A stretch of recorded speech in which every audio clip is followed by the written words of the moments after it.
Please, you have to help me. They'll kill me. There's nothing I can do. This is your fight now. No. I'm sorry. Everything was gone. An Apache family woke up to find their supplies stolen overnight, no tracks, no clues, nothing. That's when a lone cowboy stepped in. He promised he'd find whoever did this no matter what it took. But as he followed the trail, something didn't add up. The signs pointed closer and closer, until he realized something that made his stomach drop. The thief wasn't a stranger. He was someone standing right beside him the whole time. The sun had barely begun to rise over the dry, open land when something felt wrong. The Apache family's camp was never this quiet. Usually, mornings came alive with soft movement, the crackle of firewood, the low murmur of voices, the gentle shifting of horses. But today, there was a strange stillness in the air. A silence that didn't belong. It was the youngest who noticed first. "The sacks," he whispered. At first, no one reacted. But then the mother turned and froze. The storage area was empty. Completely empty. Within seconds, everyone was on their feet. They rushed over, scanning the ground, the surroundings, each other's faces hoping this was some kind of mistake. But it wasn't. Every supply they depended on was gone. Food, water, blankets, tools, everything. The father stepped forward slowly, his expression tightening as his eyes moved across the dirt. He crouched down, running his fingers along the ground, searching for any sign, any clue. But there was nothing. No broken containers. No scattered items. No signs of struggle. And most disturbing of all, no footprints. "It's not possible," one of the older members muttered. "Someone must have seen something." But no one had. The night had passed quietly. Too quietly. The father stood up, his gaze hardening as he looked toward the horizon. "This wasn't done in a hurry," he said. "Whoever took our supplies knew exactly what they were doing." A heavy silence settled over the camp. Without those supplies, survival would become a race against time. Panic began to creep in, slow at first, then stronger. Questions filled the air. Who would do this? Why? And how could they disappear without leaving a trace? Then, from the far edge of the land, a figure appeared. At first, just a shadow against the rising light. Then clearer. A man on horseback. A cowboy. He rode at a steady pace, unhurried, as if he had nowhere else to be. Dust clung to his coat, and his eyes scanned the camp before he even came to a stop. He noticed the tension immediately. The silence. The way everyone stood too still. Something was wrong. He dismounted without a word and took a few steps closer, his boots pressing softly into the dirt. "What happened here?" he asked. The father studied him for a moment. They weren't strangers. This man had passed through before, traded once or twice. He wasn't family, but he wasn't unknown either. "Our supplies," the father said. "They're gone." The cowboy's expression didn't change, but his eyes sharpened. "Gone how?" "No tracks. No signs. Nothing." For a brief moment, the cowboy said nothing. Then he walked past them, straight to the empty storage area, and crouched down. He didn't rush. Didn't speak. He simply observed. His fingers brushed lightly across the ground. His gaze moved slowly, carefully searching for what others might have missed. Seconds passed. Then minutes. And just when it seemed like there truly was nothing to find, he paused. A faint shift in the dust. Almost invisible. But not to him. His eyes narrowed slightly. There it was. Not footprints. But something close. Someone had been here. And they had tried very hard to make sure no one would ever know. The cowboy stood up slowly, brushing the dust from his hands. "This wasn't random," he said. The family leaned in, their attention locked on him. "This was planned." A quiet tension filled the air. Then the cowboy looked at them, calm, steady, certain. "I can track them," he said. "If you want my help." The offer hung in the air. Trust didn't come easy out here. But neither did second chances.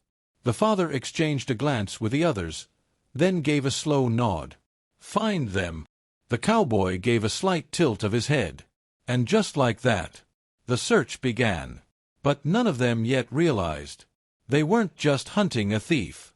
They were about to uncover a truth much closer than any of them were ready for. The cowboy didn't waste time.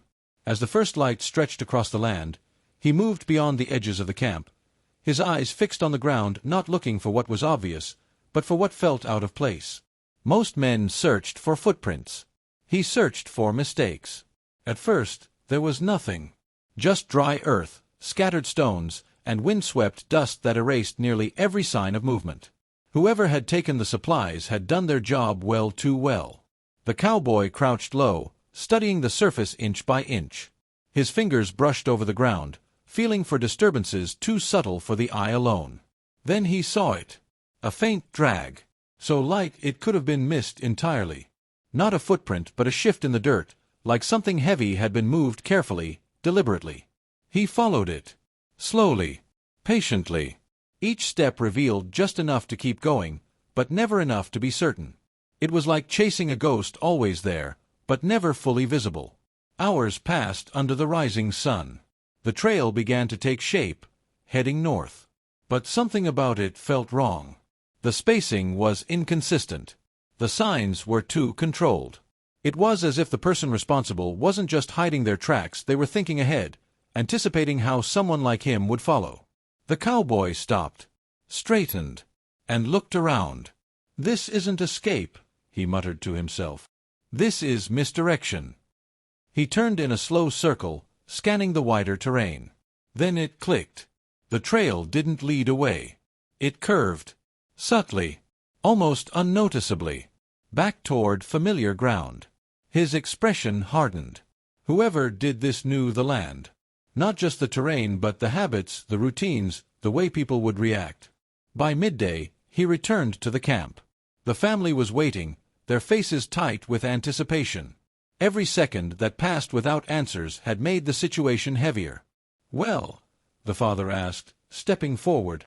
The cowboy paused before answering. "They moved north," he said. "But not far." A ripple of confusion spread. "What do you mean?" someone asked. He glanced back toward the direction he had come from. "I mean, they wanted it to look like they left." The father's eyes narrowed. "But they didn't." The cowboy shook his head slightly. "They circled back. Kept it close." Silence fell over the group. That possibility hadn't crossed their minds. "Why would anyone do that?" one of the women asked, her voice tight. The cowboy didn't answer immediately. Because the truth was uncomfortable. Finally, he spoke. "Because they weren't running." He let that settle. "They were hiding it." A heavier silence followed. And then came the thought no one wanted to say out loud. "If it's nearby," the father said slowly, "then it could be." He didn't finish the sentence. He didn't have to. Everyone understood. This wasn't just an outside threat anymore.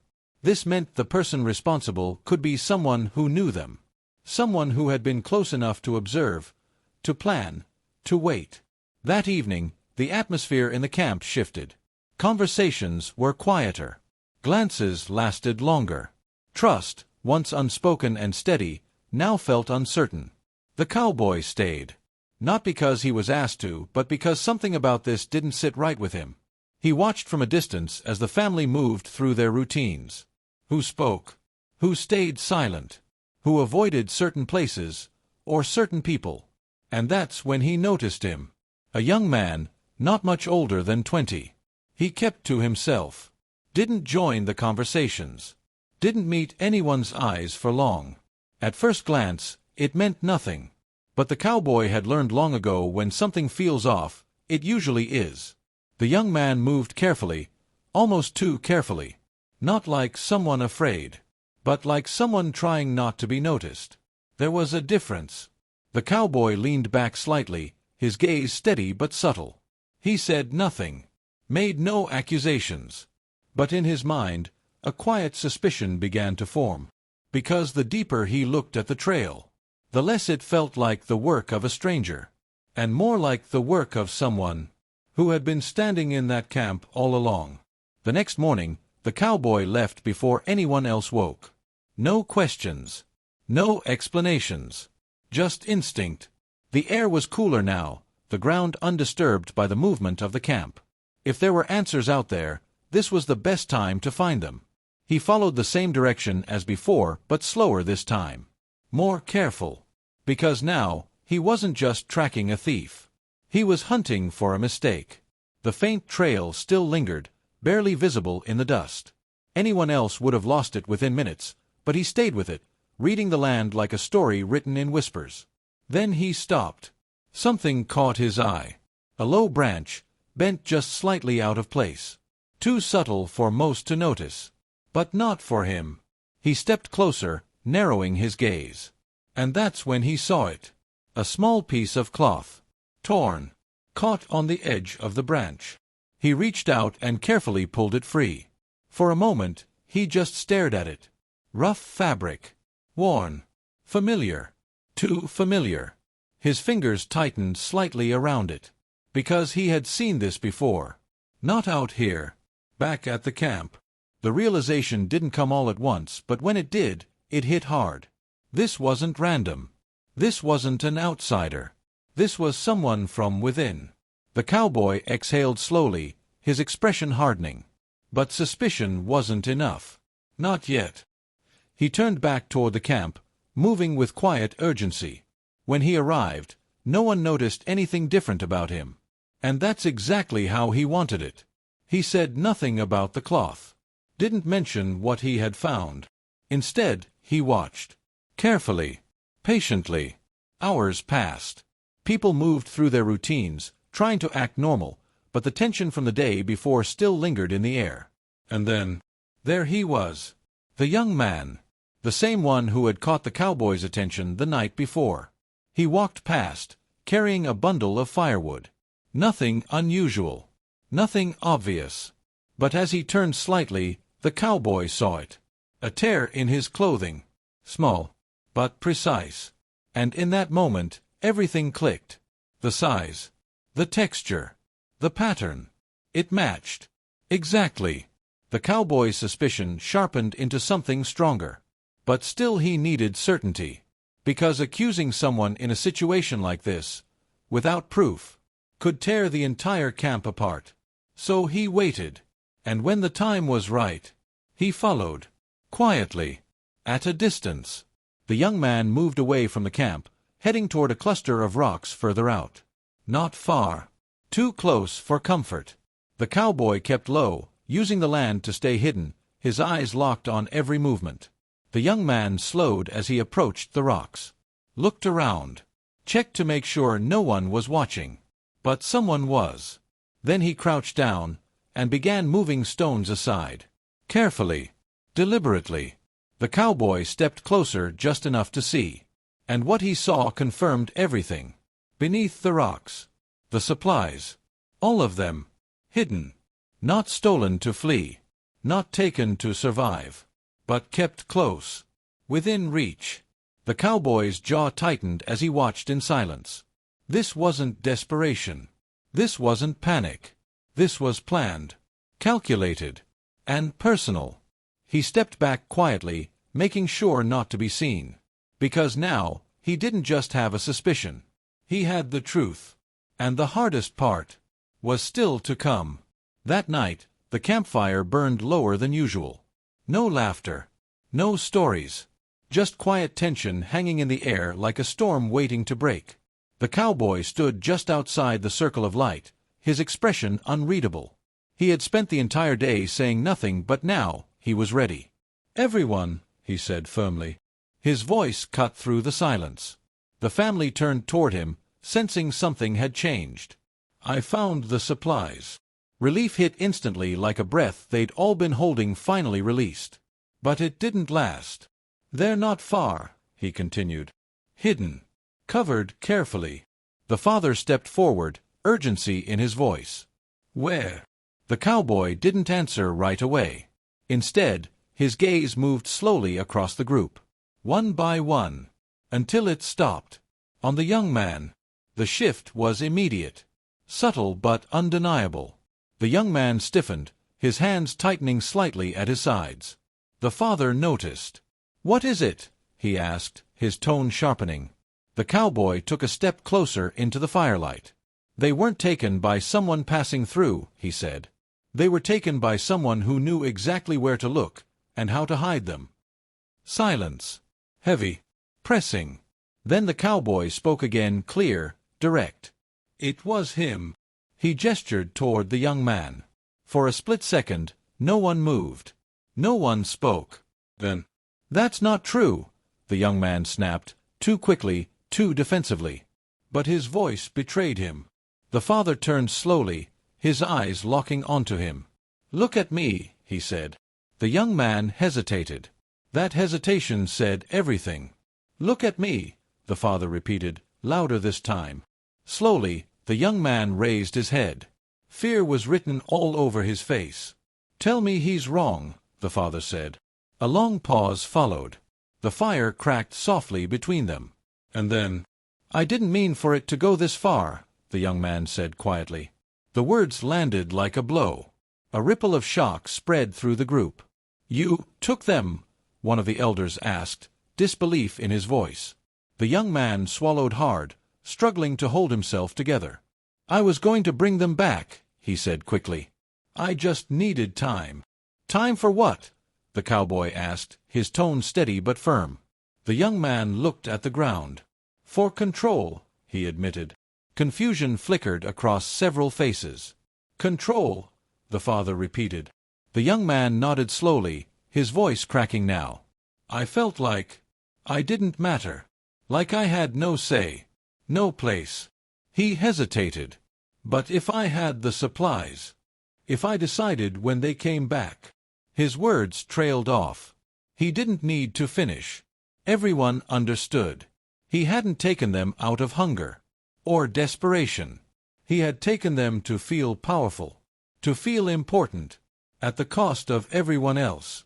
The father's expression hardened not with anger, but something deeper. Disappointment. "You risked all of us," he said quietly. "For that?" The young man had no answer. He just stood there, the weight of what he'd done finally settling in. The cowboy crossed his arms slightly, his gaze steady. "This wasn't a mistake," he said. "You planned it. You covered your tracks. You hid them close." The young man's silence confirmed it. No more excuses. No more denial. Just truth. And the truth had changed everything.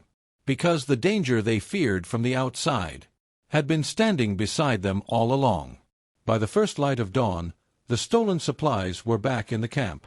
Every sack of food, every blanket, every tool, placed neatly where it belonged. Physically, nothing was missing, but the air felt heavier than before. The family gathered quietly around the fire, their faces etched with a mixture of relief and unease. Relief that their survival was secured, unease because the betrayal came from someone they had trusted. The young man sat apart, head bowed, shoulders slumped. He had expected anger, maybe even punishment, but not the weight of disappointment that now filled the space between them. The father spoke first. His voice was calm but firm. "You didn't just take our supplies," he said. "You took our trust." The words landed hard. Silence followed. The truth hung in the air, undeniable. The cowboy stood nearby, hands resting lightly on his belt, his gaze steady. He had done what he came to do. He had uncovered the truth, returned the supplies, and revealed the betrayal. But even he understood, trust, once broken, was not so easily repaired. "This land, survival, it isn't just about what you have," he said finally. "It's about who you can trust." He looked around the camp, eyes meeting each member briefly. "Remember that. And remember it well." The young man remained silent. He didn't speak, because there were no words to fix what had been broken. He had learned, the hard way, that control gained by deceit came at too high a cost. The family slowly began their morning routines, but something fundamental had shifted. Every glance, every gesture carried the unspoken reminder of what had happened. They had survived the night physically intact, but emotionally, a fracture remained. The cowboy mounted his horse, dust rising with each step. He turned once to look back at the family. "You'll be okay," he said quietly. "You're stronger than you think." But be careful who you let close next time." With that, he rode off, fading into the horizon, leaving the family to face a lesson they would never forget. Danger isn't always an outsider. Sometimes it lives among those you trust most. And in that quiet dawn, the Apache family understood survival wasn't just about supplies or skill. It was about vigilance, about honesty, about the fragile, invaluable thread of trust that held them together. The camp was intact, the supplies were safe, but the lesson remained, sharp and clear, like the edge of a blade. The sun was fully up now, casting long shadows across the camp. The supplies were back, the crisis over, but the lesson lingered. Sometimes, the greatest threats aren't strangers at the edge of the land, they're the ones standing right beside you. Trust is fragile, and once it's broken, it takes far more than words to repair. If there's one thing this story teaches us, it's that vigilance and courage go hand in hand. The cowboy didn't just track the missing supplies, he uncovered the truth. And sometimes, knowing the truth is the hardest part of all. If this story kept you on the edge of your seat, hit like and share it with someone who loves a real-life thriller. Don't forget to subscribe and turn on notifications. You won't want to miss the next story of betrayal, courage, and survival that we'll bring right here. And I want to hear from you. If you were in this camp, could you forgive someone who betrayed your trust? Or would survival come first? Comment your thoughts below. I read every single one. Remember, the danger isn't always outside. Sometimes, it's standing right beside you.